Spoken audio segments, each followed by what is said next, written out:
सभी को नमस्कार। कक्षा 10वीं के अध्याय 7 जैविक प्रक्रियाएं में पोषण, परिवहन, श्वसन और उत्सर्जन है। आज मैं यह वीडियो माइंड मैप के साथ प्रस्तुत कर रहा हूं मनुष्य में जैविक प्रक्रियाएं, विशेषकर पाचन के लिए। भोजन के अवयवों का उपयोग शरीर को हमेशा ऊर्जा से भरपूर बनाए रखने में होता है।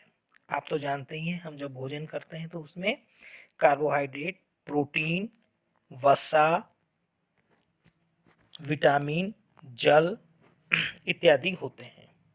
जब हम भोजन करते हैं, सबसे पहले हमारे मुख में भोजन जाता है। मुख में 3 जोड़ी लार ग्रंथि होती है, जिसमें से लार निकलकर हमारे भोजन में मिलता है तथा भोजन का पाचन प्रारंभ हो जाता है।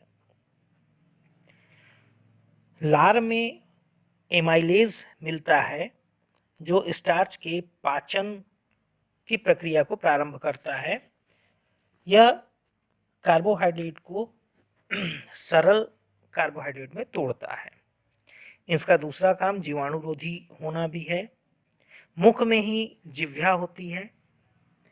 जिह्वा में स्वाद कलिकाएं होती हैं, जो हमें भोजन के विभिन्न स्वादों को आनंद पूर्वक प्रदान करता है। मिर्च को छोड़कर, मिर्च थोड़ा कष्ट देता है, लेकिन भोजन को छोटे छोटे गोलकों में बनाकर यह हमारी ग्रसनी में डालता है।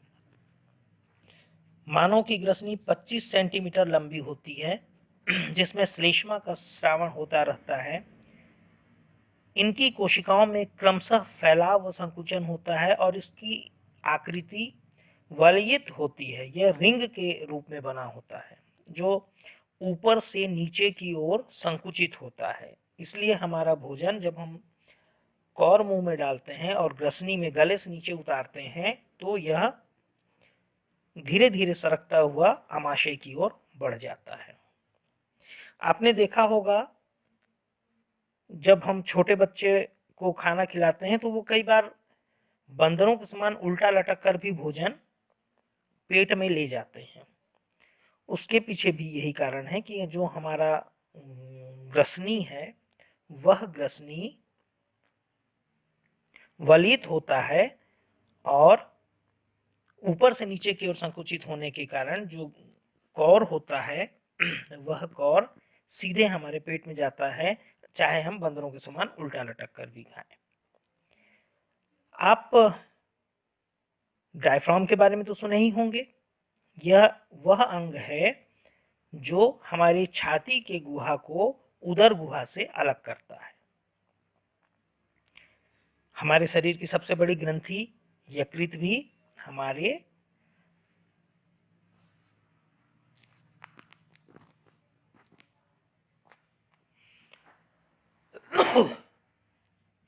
यकृत भी हमारे पाचन अंग का ही हिस्सा है।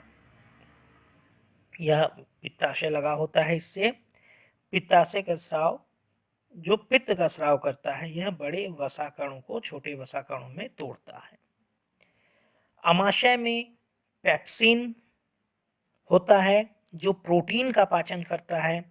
यहाँ हाइड्रोक्लोरिक अम्ल होता है, जो भोजन को अम्लीय बना देता है तथा बैक्टीरिया को समाप्त करता है। आमाशय में जब भोजन आता है तो इसका पीएच 3.5 के आसपास हो जाता है। आमाशय से पचा हुआ भोजन छोटी आंत में आता है। छोटी आंत आहार नली का सबसे लंबा भाग है, जो मानव में लगभग 20 फीट लंबा होता है। यह विली से बना होता है। विली आप ऐसे समझिए, जो रोवेदार टॉवेल होते हैं, उस टॉवेल के जैसा उनमें संरचना बना रहता है, उनके रेशों के जैसी संरचना बनी होती है। इससे छोटी आंत का क्षेत्रफल बढ़ जाता है और अधिक मात्रा में भोजन अवशोषित होकर पचा हुआ भोजन रक्त में यहाँ से मिल जाता है। यहाँ सोडियम बाइकार्बोनेट, जो अग्नाशय स्रावित करता है, यह भोजन में मिलकर छोटी आंत में ही भोजन को क्षारीय बना देता है। ध्यान रखिएगा, आमाशय में भोजन अम्लीय बन जाता है, लेकिन जैसे ही ये छोटी आंत में आता है तो इसका पीएच 8.4 के आसपास हो जाता है और हमारे शरीर के जो हार्मोन्स होते हैं वह सक्रिय हो जाते हैं भोजन को पचाने में। यहाँ जो अग्नाशय से जो स्रावित होने वाले प्रमुख एंजाइम्स हैं वह है एमाइलेज, ट्रिप्सिन और लाइपेज। एमाइलेज स्टार्च का पाचन करते हैं, यह कार्बोहाइड्रेट को ग्लूकोज में बदल देते हैं। ट्रिप्सिन जो प्रोटीन का पाचन करते हैं, यह प्रोटीन को अमीनो अम्ल में परिवर्तित कर देते हैं।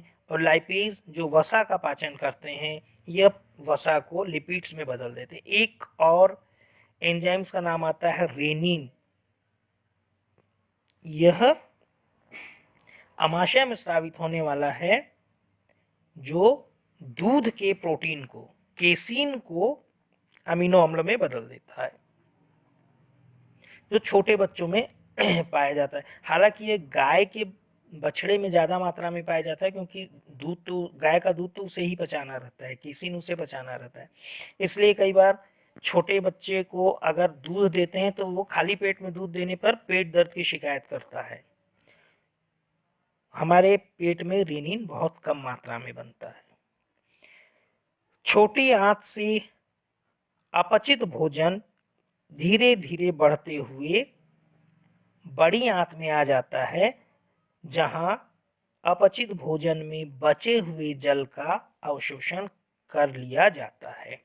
बड़ी आंत में कुछ गैसें बनती हैं, छोटी आंत में भी बनती हैं पर ज़्यादा मात्रा में बड़ी आंत में बनती हैं। इनमें प्रमुख गैसें हैं hydrogen sulphide H2S, methane CH4, ammonia NH3।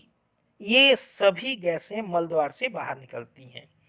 हमारे बड़े आंत की लंबाई लगभग 1.5 मीटर होती है। एक संरचना आपको और पाचन तंत्र में दिखती है, वह है सेलुलोज। सेलुलोज का पाचन करने वाला अंग अपेंडिक्स। मानव में संपूर्ण पाचन प्रणाली की लंबाई देखी जाए तो लगभग 9 मीटर होती है, तथा हम जो भोजन करते हैं उसके पाचन में 24 से 72 घंटे का समय लगता है। मानव की शरीर पाचन तंत्र की जो संरचना है वह शाकाहारी के लिए है। मांसाहारियों में आंत की लंबाई काफी छोटी होती है।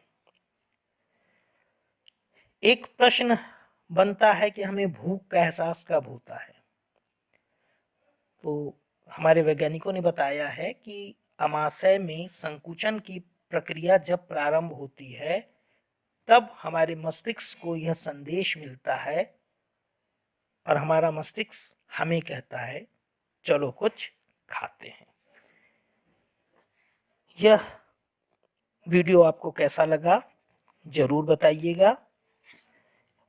कक्षा 10वीं के स्तर पे जो आवश्यक चीज़ें थी मैंने इसमें शामिल करने की कोशिश की है।